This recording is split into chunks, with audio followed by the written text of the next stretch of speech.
अस्सलाम वालेकुम प्यारे बच्चों, मैं हूं आपकी उर्दू की टीचर कमल यूसुफ। तीसरी जमात में मैं आज आपको खुशामदीद कहती हूं।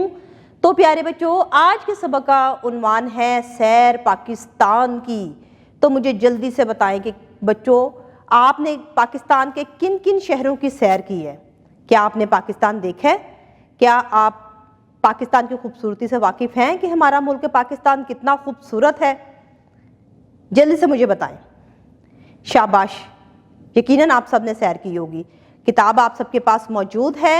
अपनी किताब को खोलें ताकि हम अपने इस प्यारे से सबक को पढ़ना शुरू करें और पाकिस्तान की सैर को जाएं। सबक नंबर 9, सैर पाकिस्तान की। निसाबी मौजू वतन, सूबों गिलगित बल्तिस्तान और कश्मीर का तारुफ। हासिलात तालुम, एक जुमले में एक से ज़ायद हदायत सुनकर उन पर अमल कर सकें। तवज्जो से सुनकर अपने रद्द-ए-अमल और ख्यालात का इजहार दुरुस्त तलफ़्फ़ुज़ और लबो लहजे में कर सकें। सादा और मरकब जुमलों पर मुश्तमिल इबारत समझकर पढ़ सकें। तहरीर में अददी तरतीब 1 ta 10 का दुरुस्त इस्तेमाल कर सकें। मायने के लिहाज से मुतरादिफ अल्फाज को समझ कर लिख सकें।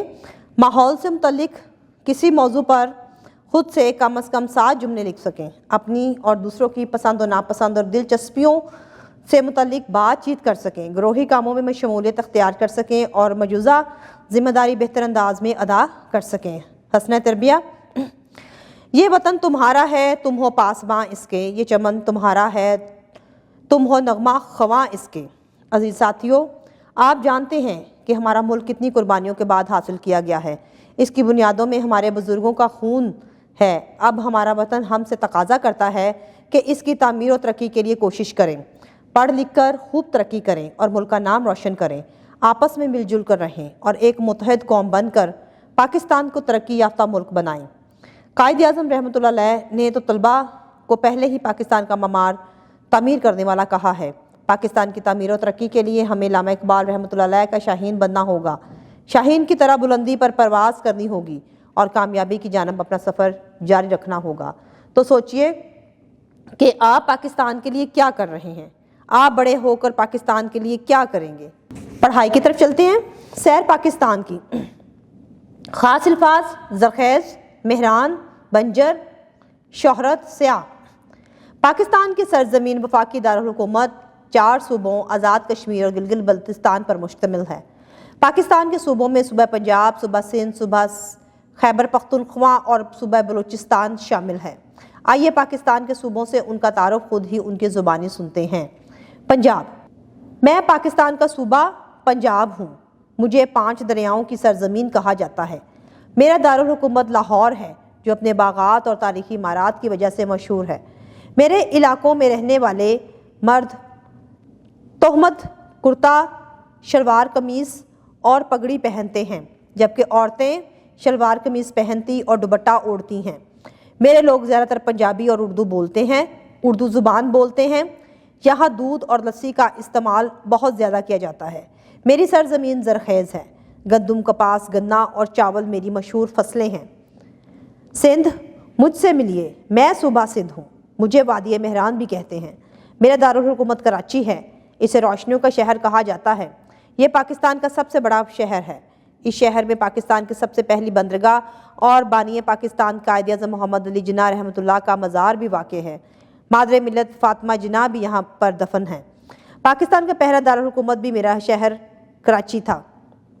यहाँ सिंधी, उर्दू और दीगर ज़ुबानें बोली जाती हैं। मेरा ज़्यादातर रकबा बंजर और गैराबाद है। मेरे कुछ रकबे पर आम और खजूरों के बागात हैं। मेरे इलाके की सिंधी टोपी और अजरक बहुत मशहूर है। यहाँ औरतें कढ़ाई वाला लिबास पहनना पसंद करती हैं। खैबर पख्तूनख्वा। मैं पाकिस्तान का सबसे मशहूर सूबा खैबर पख्तूनख्वा हूँ। आप मेरी खसूसियत सुनकर हैरान रह जाएंगे। मेरा दारुल हुकूमत पेशावर है। यहाँ ज़्यादातर लोग पश्तो ज़ुबान बोलते हैं। मशहूर दराए खैबर भी मेरे ही एक हिस्से पर वाक़ है। मैं अपने कुदरती हसीन मनाजिर की वजह से जाना जाता हूँ। सवात, कागान और नरान की खूबसूरत और हसीन वादियाँ भी मेरा हिस्सा हैं। मेरे लोग अपनी मेहमान नवाजी की वजह से शोहरत रखते हैं। मेरी अहम फसलें गंदम, मकई और खुश्क मेवा जात हैं। यहाँ रहने वाले लोग गोश्त और खुश्क और ताज़ा फल शौक़ से खाते हैं। सज्जी, दम पुख्त और कड़ाही गोश्त यहाँ की मरगूब ग़ज़ाएँ हैं। यहाँ की औरतें बड़े घेर वाली शलवारें और कढ़ाई वाली कमीज़ें पहनती हैं। یہاں کے مرد سر پر پگڑی باندھتے ہیں۔ بلوچستان، میں رقبے کے لحاظ سے پاکستان کا سب سے بڑا صوبہ ہوں۔ میرے دارالحکومت کا نام کوئٹہ ہے۔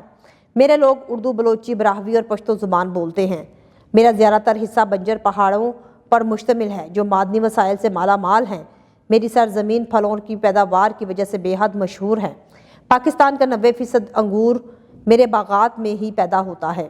یہاں سوئی کے مقام سے قدرتی گیس بھی نکلتی ہے۔ یہاں کے لوگ گھٹنوں تک لمبے کرتے، گھیردار شلواریں اور پگڑی پہنتے ہیں۔ یہاں کی خواتین خاص قسم کا لباس پہنتی ہیں جس پر کڑھائی اور شیشے کا کام کیا گیا ہوتا ہے۔ یہاں کی خواتین سر پر چادر اوڑھتی ہیں۔ گلگت بلتستان، میں گلگت بلتستان ہوں۔ چاروں صوبوں کے علاوہ میں بھی پاکستان کا حصہ ہوں۔ مجھے سیاحوں کی جنت کہا جاتا ہے۔ شندور کا خوبصورت اور دلربا مقام میرا ہی علاقہ ہے۔ یہاں دنیا کا بلند ترین پولو گراؤنڈ بنایا گیا ہے۔ پولو یہاں کا روایتی کھیل ہے۔ آزاد جموں و کشمیر، میری سرزمین وادیوں، بلند پہاڑوں، جھیلوں اور بہتے چشموں پر مشتمل ہے۔ میرے دارالحکومت کا نام مظفر آباد ہے۔ میں 1947 میں سخت جدوجہد کے بعد آزادی حاصل کر کے پاکستان کا حصہ بنا۔ افسوس کہ میرے بڑے حصے پر اب بھی بھارت کا قبضہ ہے۔ سب مل کر دعا کریں کہ میرے بقیہ حصے کو بھی جلد سے جلد آزادی نصیب ہو، آمین۔ نئے الفاظ معنی کے ساتھ: بنجر، ناقابل کاشت، مرغوب پسندیدہ، رقبہ، زمین، جدوجہد، کوشش۔ مشق نمبر 1، درست جملوں کے سامنے درست اور غلط جملوں کے سامنے غلط کا نشان لگائیے۔ الف، صوبہ سندھ کا دارالحکومت کوئٹہ ہے، غلط۔ ب، صوبہ سندھ کے مقام سوئی سے قدرتی گیس بھی نکلتی ہے، غلط۔ جیم، لاہور میں قائد اعظم رحمۃ اللہ علیہ کی آخری آرامگاہ ہے، غلط۔ دال، آزاد کشمیر کے دارالحکومت کا نام مظفر آباد ہے، درست۔ سبق کے مطابق دیے گئے سوالات کے جواب لکھیں۔ الف، پاکستان کے صوبوں کے نام لکھیں۔ جواب: پاکستان کے صوبوں کے نام پنجاب، سندھ، خیبر پختونخوا، بلوچستان ہیں۔ ب، پاکستان کا سب سے بڑا شہر کون سا ہے؟ جواب: پاکستان کا سب سے بڑا شہر کراچی ہے۔ جیم، گلگت کا روایتی کھیل کون سا ہے؟ جواب: گلگت کا روایتی کھیل پولو ہے۔ دال، کس صوبے کی ٹوپی اور اجرک مشہور ہے؟ جواب: صوبہ سندھ کی ٹوپی اور اجرک مشہور ہے۔ زبانی اظہار نمبر 3، اپنے استاد محترم سے سبق سیر پاکستان کی غور سے سنیں اور آپس میں بات چیت کے بعد بتائیے کہ آپ کس صوبے میں رہتے ہیں اور آپ کو کس صوبے کی سیر اچھی لگی۔ لفظوں کا کھیل، عددی ترتیب دیا گیا، پیراگراف غور سے پڑھیں۔ علی کے اسکول میں دوڑ کا مقابلہ ہوا، کل 10 بچوں نے مقابلے میں حصہ لیا۔ مقابلہ شروع ہوا تو احمد سب سے آگے تھا، لیکن کچھ ہی دیر میں علی نے اسے پیچھے چھوڑ دیا اور پہلے نمبر پر آ گیا۔ دوسرے نمبر پر احمد اور تیسرے نمبر پر ہارون آیا۔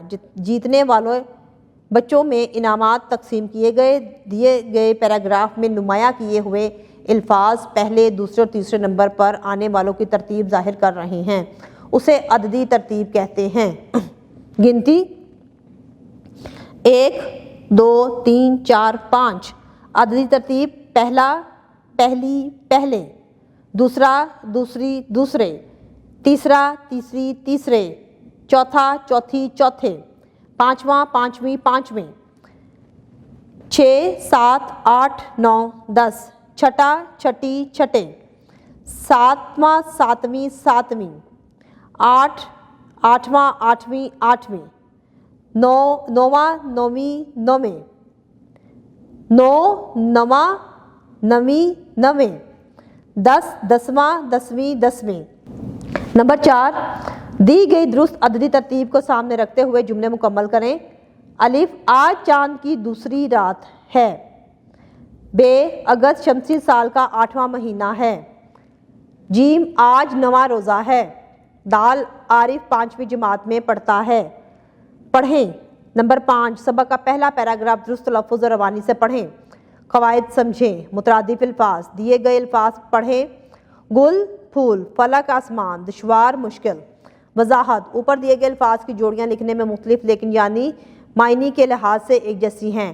ایسے الفاظ جو معنی کے لحاظ سے ایک جیسے ہوں چاہے املا کے لحاظ سے مختلف ہوں مترادف الفاظ کہلاتے ہیں۔ نمبر 6، دیے گئے الفاظ غور سے پڑھیں اور ان کے درست مترادف الفاظ کے گرد دائرہ لگائیں۔ الفاظ مترادف الفاظ، شب رات صبح، درست جواب رات، تندرست بیمار صحت مند درست صحت مند، قمر چاند ستارہ جواب چاند، گلستاں باغ پھول جواب باغ، تخلیقی لکھائی نمبر 7، اپنے پسندیدہ تاریخی مقام کی تصویر اپنی کاپی میں چسپاں کریں اور اس کے بارے میں 7 مربوط جملے لکھیں۔ تو پیارے بچوں، تخلیقی لکھائی کی کاپی پر آپ نے اپنے کسی بھی تاریخی مقام کی تصویر جو آپ کو پسند ہو مقام، اس کی تصویر آپ نے چسپاں کرنی ہے اور اس کے بارے میں 7 جملے کم از کم 7 جملے آپ لوگوں نے تحریر کرنے ہیں۔ جی تو پیارے بچوں، آج کا بہت ہی دلچسپ سبق ہم لوگوں نے پڑھا پاکستان کی سیر کے بارے میں، اور ہم نے دیکھا کہ مختلف صوبے جو اپنی مختلف ثقافت کی وجہ سے مشہور ہیں اور ان کا رہن سہن، ان کا پہننا اوڑھنا، ان کا کھانا پینا ہم لوگوں نے سیکھا۔ میں امید کرتی ہوں کہ آپ کو یہ سبق بہت اچھے سے سمجھ آ چکا ہوگا۔ نئے سبق کے ساتھ نئی ویڈیو میں پھر دوبارہ سے آپ کے پاس حاضر ہوں گی۔ تب تک کے لیے اپنا خیال رکھیے۔ اللہ حافظ۔